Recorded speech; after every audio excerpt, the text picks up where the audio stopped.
সমস্যা কি, তার তো ডকুমেন্টস থাকবেই, এরকম অনেক কথা বলেছিলেন আমাকে। এবং আমি এই যে সমাজের সাধারণ মানুষের হয়ে যে কয়েকটা কথাবার্তা বলেছিলাম, তাই নিয়ে আমাকে বলেছিলেন যে অত চিন্তার কি আছে। তা আমি বলেছিলাম যে চিন্তার কোনো কারণ নেই, ঠিকই আছে, কিন্তু এই যে যে বৈধ ভোটারদের সমস্যা হচ্ছে সেই সমস্তগুলো ঠেকাবে কে?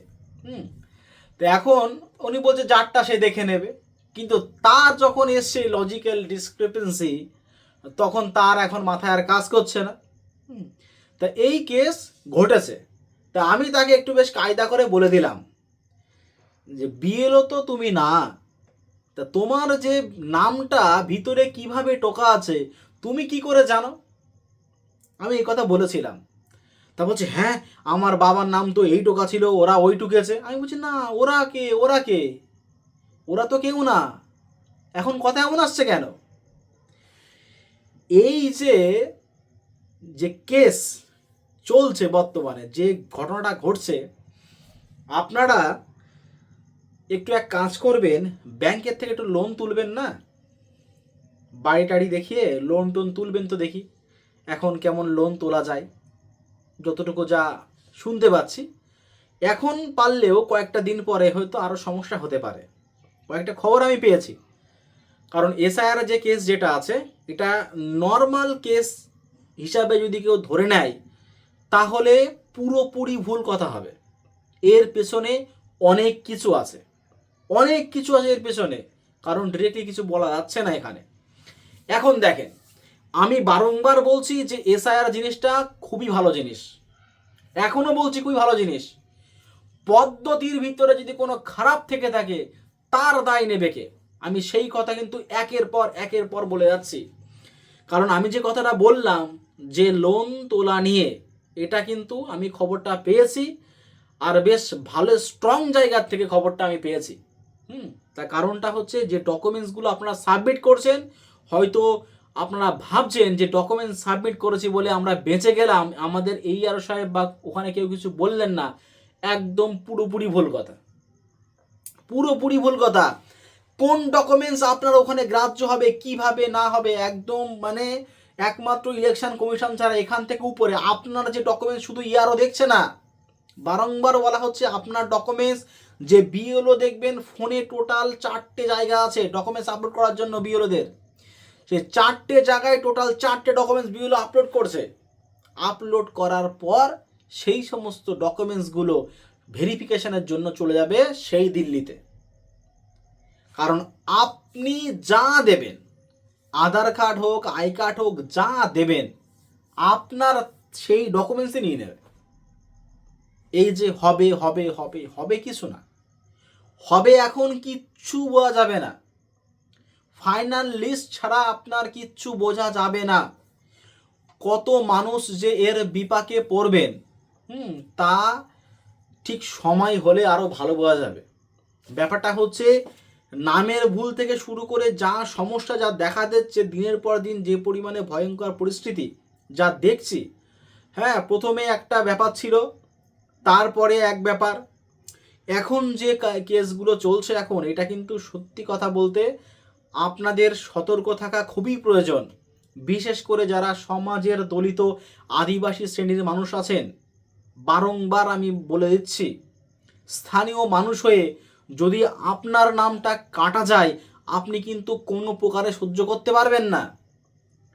যে ডকুমেন্টসগুলো দিয়েছে সব থেকে বেশি আটকাবে মহিলা, আমি বারংবার বলছি মহিলা ভীষণ পরিমাণে আটকাবেন মহিলারা। তার কারণটা হচ্ছে মহিলাদের আগেকার দিনে ম্যাক্সিমাম মহিলাদের সমস্ত ডকুমেন্টস সব স্বামীর নামে হয়ে গেছে, বাবার নামে আর কিচ্ছু নেই। একত্রিত না হলে কোনো কিচ্ছু করা যাবে না। সমাজে দেখবেন শুধু বিবাদ চলছে, বিবাদ, ধর্ম নিয়ে সমাজে বিবাদ চলছে, ভালো করে দেখবেন। এই ধর্ম নিয়ে যারা বিবাদ সৃষ্টি করে, সে কোনো পার্টির লোক থেকে শুরু করে কোনো মানুষ থেকে শুরু করে, সে হচ্ছে কোনো পশুর মধ্যেও পড়ে না, পশুর থেকেও আরও খারাপ, তাকে মানুষ বলাটাই পাপ হবে যারা ধর্ম নিয়ে কথাবার্তা বলেন। কোনোদিন কোনো রাজনৈতিক নেতা যারা আছেন ধর্ম নিয়ে কথা যদি কোনো সময় বলে থাকেন, আপনি মনে করবেন যে তার পেছনে কোনো না কোনো ব্যাপার আছে এখানে। এটাই হচ্ছে মেন ব্যাপার। ধর্ম নিয়ে ব্যাপারটা আজ থেকে না, সেই ব্রিটিশ আমল থেকে শুরু করে এইগুলো চলে আসছে। কোনো হিন্দু হোক বা মুসলিম হোক, আমাদের যে সমস্ত ফ্রিডম ফাইটার যারা আছেন, এমন কোনো সময় দেখবেন না যে কোনো ফ্রিডম ফাইটারের মধ্যে যে ধর্ম নিয়ে বিবাদ বেঁধেছে। তাহলে কিন্তু আমাদের ভারত আর স্বাধীন হতো না।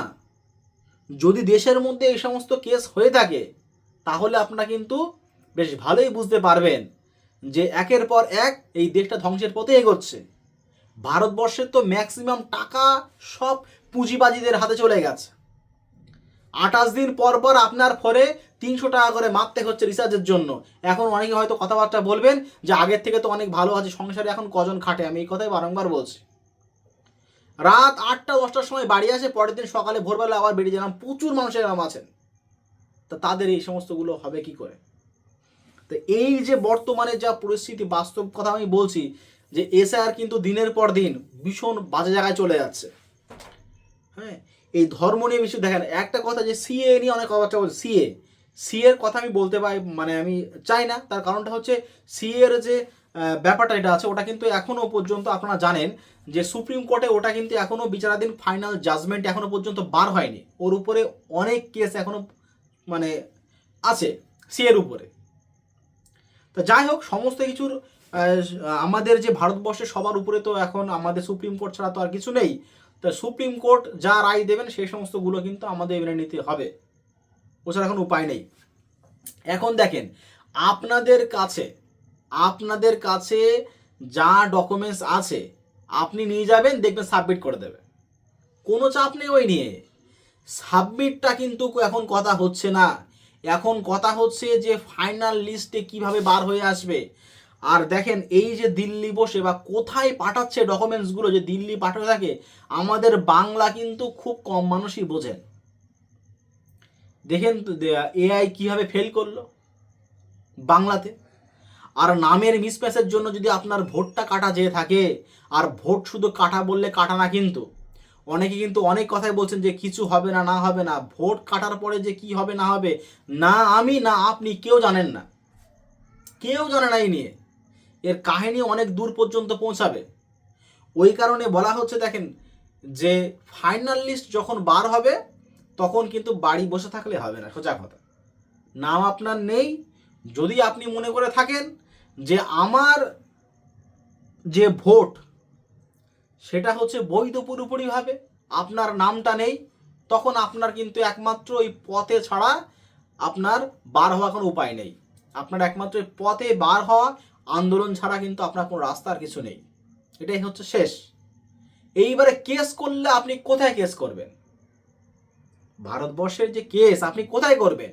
যে সুপ্রিম কোর্টের বিচারপতির মুখে দিকে জুড়ে জুতো ছুঁড়ে মারা হচ্ছে সুপ্রিম কোর্টের। আর আপনারা তো অনেক ভিডিও দেখেন যে আমাদের ভারতবর্ষের যে সব থেকে বড় ক্ষমতা পার্টি নেতাদের, একটা সাধারণ মানুষ যদি চোর হয়, তার সাধারণ পাবলিকরা একদম পুরো পিটিয়ে পিটিয়ে তাকে মেরে ফেলে দিচ্ছে। আর কেউ যদি অন্য কেউ যদি চোর হয়ে থাকে, বড় মানুষ, তার আবার 2-3 বছর জেল খেটে আবার চলে আসছে বাইরে। এই তো পরিস্থিতি হচ্ছে। আর সাধারণ মানুষের শাস্তি আমরাই দিচ্ছি, কিন্তু আমাদের ওই এত ক্ষমতা নেই যে একটা বড়লোক মানুষ, হ্যাঁ, যারা আছেন উপরে, তাদের কাছে গিয়ে আমরা বিড়ালের মতন ম্যাও ম্যাও ম্যাও ম্যাও করছি।